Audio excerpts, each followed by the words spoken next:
রামকৃষ্ণ মঠ যোগোদ্যান মূলত শ্রী শ্রী রামকৃষ্ণ সমাধি মহাপীঠ শ্রী যোগদান নামে পরিচিত। 1886 সালের 16 আগস্ট রবিবার শ্রী রামকৃষ্ণের মহাসমাধির পর 23 আগস্ট 1886 জন্মাষ্টমী তিথি সোমবার তাঁর সন্ন্যাসী এবং সাধারণ শিষ্যরা তাঁর পবিত্র স্মৃতিচিহ্নের একটি অংশ এই বাগানে স্থাপন করেছিলেন। সেই থেকে শ্রী রামকৃষ্ণের দর্শন দ্বারা পবিত্র এই স্থানটি রামকৃষ্ণ বিবেকানন্দ আন্দোলনের ভক্ত ও অনুরাগীদের জন্য একটি পবিত্র তীর্থস্থান হিসাবে বিবেচিত হয় এবং এটি বিশ্বাস করা হয় যে এখানে শ্রী রামকৃষ্ণের আত্মা অত্যন্ত জীবন্ত, পবিত্র। তাঁর পায়ের স্পর্শ এখানে প্রতিটি ইঞ্চি ঐশ্বরিক মহিমায় উজ্জ্বল করে তুলেছে। কলকাতা মেডিকেল কলেজের বিখ্যাত রসায়নবিদ শ্রী রামচন্দ্র দত্ত সম্ভবত 1879 সালের দিকে দক্ষিণেশ্বরের শ্রী রামকৃষ্ণ পরমহংসের প্রভাবে আসেন এবং শীঘ্রই তাঁর একনিষ্ঠ ভক্ত হয়ে ওঠেন। তিনি উত্তর কলকাতার সিমলার মধুরায় লেনে থাকতেন।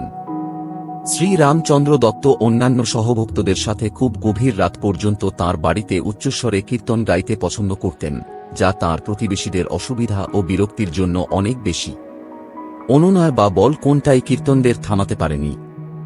একবার শ্রী রামকৃষ্ণ যখন আমন্ত্রণে রামচন্দ্রের বাড়িতে এসেছিলেন, তখন আশেপাশের একজন বিশিষ্ট সদস্য এসে শ্রীরামকৃষ্ণের কাছে তাদের অসুবিধার জন্য অভিযোগ করেছিলেন। শ্রীরামকৃষ্ণ তখন ভক্তদের একটু কম জোরে গান গাওয়ার উপদেশ দেন। ভক্তরা তা করার চেষ্টা করেছিলেন, কিন্তু এতে তাদের ভক্তি তৃষ্ণা মেটাতে পারেনি। অবশেষে রামচন্দ্র পূর্ণ প্রাণশক্তির সাথে শান্তিপূর্ণভাবে তাদের কীর্তন করার জন্য একটি নির্জন জায়গা খোঁজার জন্য শ্রীরামকৃষ্ণের অনুমতি চাইলেন। শ্রীরামকৃষ্ণ খুশি হয়েছিলেন, তাঁর সম্মতি দিয়েছিলেন এবং তাকে এমন একটি জায়গা খুঁজে পেতে বলেছিলেন যেখানে কেউ জানবে না যে শতক্ষণ হতে হবে। এই অনুমতি নিয়ে রামচন্দ্র একটি অনুকূল জায়গা খুঁজতে যাত্রা করেন এবং শেষ পর্যন্ত কলকাতার পূর্বে কাঁকুড়গাছিতে বিস্তীর্ণ জলাভূমির মধ্যে একটি জনশূন্য জায়গা পান, যা মোহাম্মদ আব্দুস ওহাবের অন্তর্গত। প্রায় 1 একর পরিমাপের জায়গাটিতে মাঝখানে একটি পুকুর সহ একটি ছোট বাগানবাড়ি ছিল। 1883 সালে রামচন্দ্রের চাচাতো ভাই নিত্যগোপাল ঘোষ 800 রুপি খরচ করে বাগানটি কিনেছিলেন রামচন্দ্র দত্তের নামে।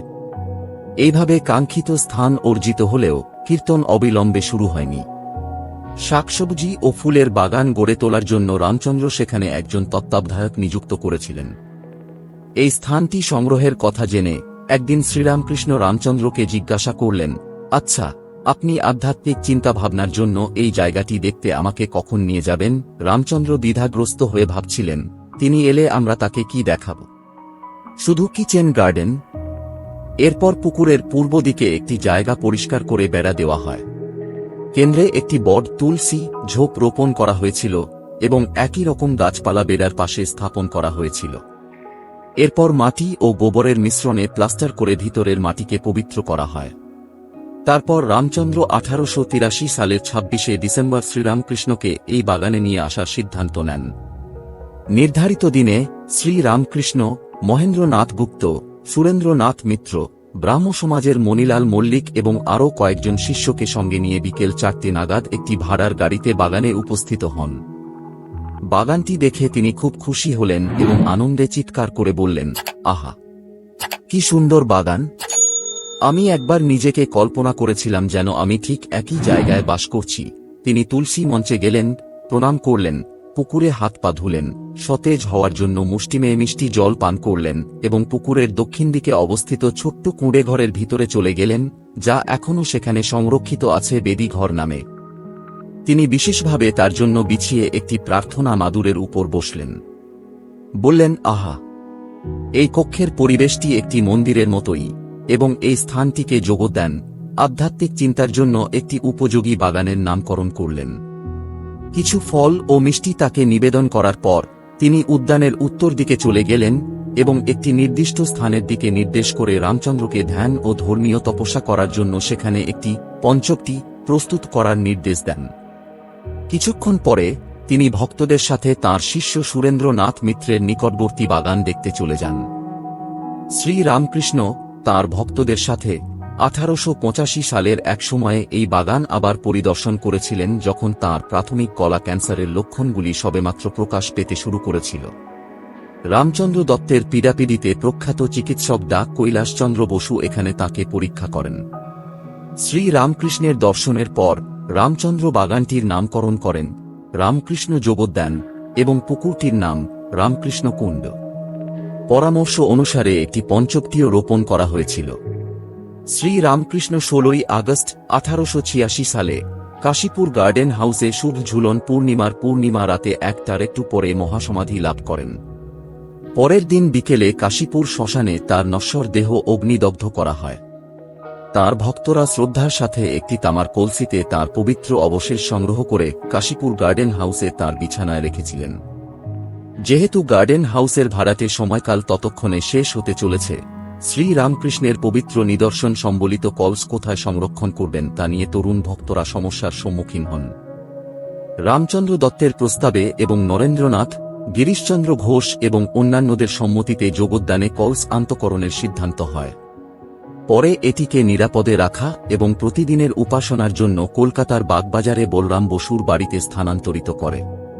23শে আগস্ট 1886 ভোরে অর্থাৎ শ্রীরামকৃষ্ণের ইন্তেকালের 7ম দিনে বাগবাজারে বলরাম বসুর বাড়িতে সকাল 8:30টায় নরেন্দ্রনাথ, স্বামী বিবেকানন্দ এর নেতৃত্বে 300 জন ভক্তের একটি ধর্মীয় মিছিল প্রায় 3 মাইল দূরত্ব অতিক্রম করে কীর্তন ও ভজন গাইতে গাইতে কাঁকুড়গাছি রামকৃষ্ণ যোগদান উদ্যান পর্যন্ত চলে যায়।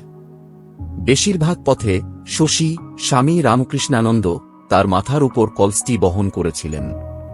প্রবীণ গোপাল, স্বামী অদ্বৈতানন্দ কিছু দূর তার মাথায় এটি বহন করেন।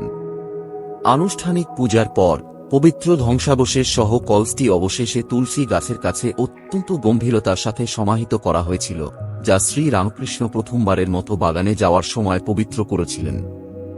সেই দিন থেকে নিত্যগোপাল, পরে জ্ঞানানন্দ অবধূত নামে পরিচিত, শ্রীরামকৃষ্ণের পূজা, আরতি এবং ভোগ করেন এবং পরবর্তী 5 থেকে 6 মাস তিনি অত্যন্ত নিষ্ঠার সাথে তা চালিয়ে যান। পরে একজন ধার্মিক ব্রাহ্মণ নিযুক্ত হন। রামচন্দ্র ঈশ্বরের নামে বাগানটি দান করেন, একটি ট্রাস্ট গঠন করেন এবং এই ট্রাস্টের কাছে শ্রী শ্রী রামকৃষ্ণ সমাধি মহাপীঠ শ্রী যোগদান এর সমস্ত অধিকার হস্তান্তর করে শ্রীরামকৃষ্ণের নিছক সেবক হিসাবে কাজ করতে থাকেন।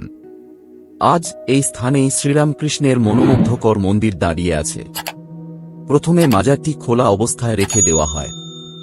এক রাতে রামচন্দ্রের চাচাতো ভাই মনমোহন মিত্র স্বপ্নে দেখলেন যেন তাঁর মা শ্যামাসুন্দরী দেবী তাঁকে খোলা রোদ ও বৃষ্টির নিচে শ্রীরামকৃষ্ণের অসুবিধার কথা বলছেন।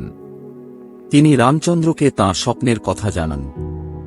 ইতিমধ্যে রামচন্দ্রের শ্বশুরদের একজন উপেন্দ্রনাথ মজুমদার একই রকম স্বপ্ন দেখেছিলেন এবং ইতিমধ্যেই তা তাঁর নজরে এনেছিলেন।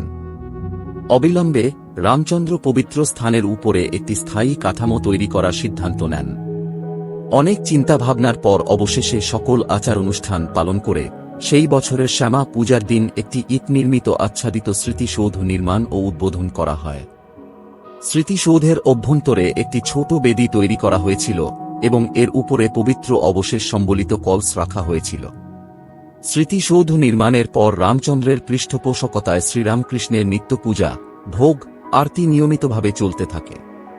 স্মৃতিসৌধ নির্মাণের জন্য অনুদান সংগ্রহ করা হলেও অন্য সব খরচ রামচন্দ্র নিজেই বহন করতেন। পরিশেষে সেবা ও পূজার স্বার্থে তিনি এই বাগানে বসবাস শুরু করেন। জীবনের শেষ 5 বছর তিনি এখানে সাধক হিসেবে বসবাস করতেন, অনেক ভক্তকে দীক্ষা দিয়েছিলেন, এমনকি সন্ন্যাসও দিয়েছিলেন। 1899 সালের 17 জানুয়ারি রামচন্দ্র যোগদানে শেষ নিঃশ্বাস ত্যাগ করেন। সৎকারের পর তার দেহাবশেষ রামকৃষ্ণ মন্দিরের পশ্চিম দিকে সমাহিত করা হয়। তার বিশ্বস্ত সন্ন্যাসী শিষ্য যোগবিনোদ মহারাজ, কালীপদ বসু মল্লিক ট্রাস্টের প্রধান হন এবং রামচন্দ্রের দ্বারা নির্ধারিত সমস্ত কার্যক্রম দক্ষতার সাথে চালিয়ে যান। তিনি তার ভক্তি ও দক্ষতার জন্য পবিত্র মা শ্রী সারদা দেবীর দ্বারা অত্যন্ত প্রশংসা করেছিলেন। যোগদানে রামকৃষ্ণ মন্দির নির্মাণের জন্য অর্থ সংগ্রহের জন্য তিনি রামকৃষ্ণ সমাধি মন্দির তহবিল শুরু করেছিলেন।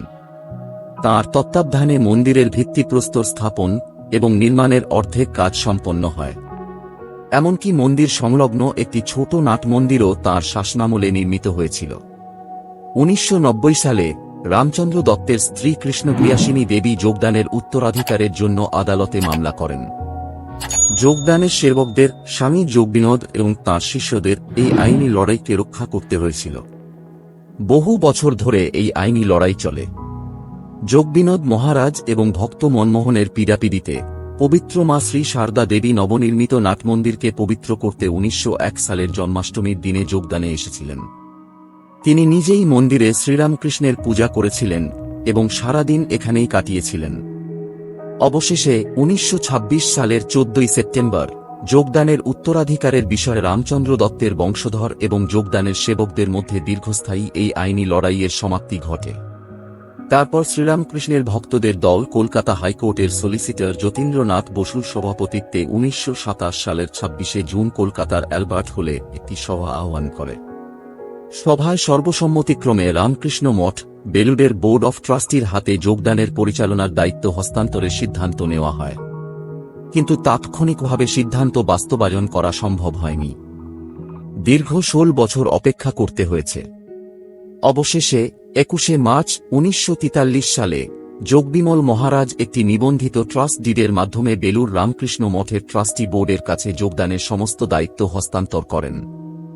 রামকৃষ্ণ মঠের বোর্ড অফ ট্রাস্টি বেলুড় যোগবিমল মহারাজের প্রস্তাব অনুসারে 18 এপ্রিল 1943 তারিখে শ্রী শ্রী রামকৃষ্ণ সমাধি মহাপীঠ শ্রী যোগদান এর নাম পরিবর্তন করে রামকৃষ্ণ যোগদান রাখে।